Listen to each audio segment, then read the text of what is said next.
Hey guys, I'm about to go to bed. I just got out of the shower, and but before bed I wanted to hop on here real quick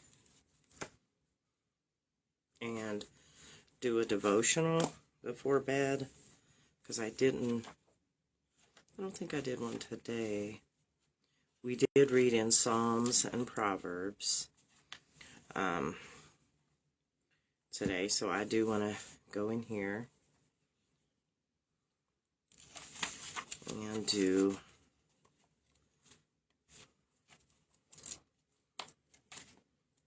a devotional. So anyway, it says proclaim. It says, the Spirit of the Lord is upon me, because he has anointed me to proclaim good news to the poor. He has sent me to proclaim liberty to the captives and recovering of sight to the blind, to set at liberty those who are oppressed, to proclaim the year of the Lord's favor. Luke 4, verse 18 and 19.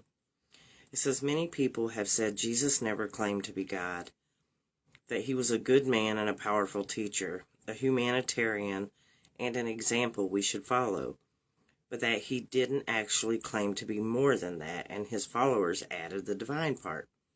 That's incorrect, okay? Take, for instance, this moment in the synagogue in Nazareth, his hometown. He showed up on a Sabbath day, like he'd always done, and volunteered to read from the scroll of the prophet Isaiah. He found the place where our verse of the day was written, a verse written in the 8th century BC about the coming Messiah, and read it out loud. Then he sat down and said, today the scripture has been fulfilled in your hearing. How crazy that statement must have seemed to the people who'd attended a gazillion Shabbat services with Jesus. He'd grown up in their small town, sat under the rabbi's teaching, played games with kids in the street, whittled wood with his dad, and according to the Bible, wasn't above average in any visible way. And during Jesus' life of 30 years, not to mention the 400 prior, the people were eagerly waiting for the Messiah, the one who would be king and liberate them from the oppressive Roman rule. At least that's what they assumed the Messiah would be and do. But they misunderstood the prophecies.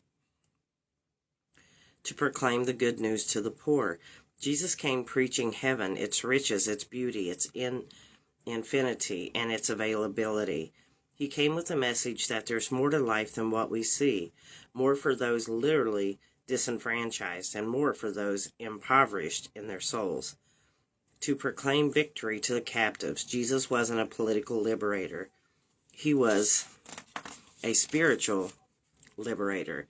He came to pronounce freedom from the sin that enslaves and all the eternal consequences it ensures, recovering of sight to the blind. Jesus healed people physically, but the physical healing was only a picture of what was necessary spiritually. Jesus came to open people's eyes and hearts to their sin, to the need for help and mercy, and to his desire and ability to restore them.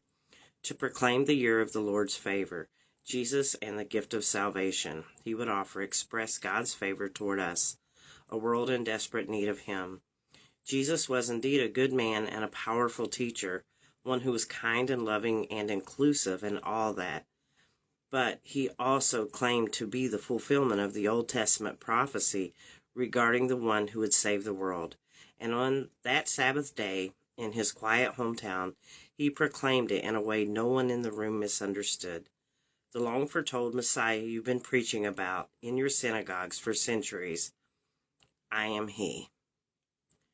So, thank God for his heart for the oppressed. Ask him to give you the same heart, and ask him for courage to proclaim the good news as boldly as Jesus did. That's a blessing. So, anyway, I just wanted to make sure, and I think I've read that one already, but I still wanted to read it. I still wanted to take time and read out of one of the devotionals. I have so many things, so many books piled up that it's like I don't even have room for more. Where is, I've got my little blue one here somewhere. Where is it at? Oh, the Chosen. Here's the pink one. But I'm looking for the little blue one. So,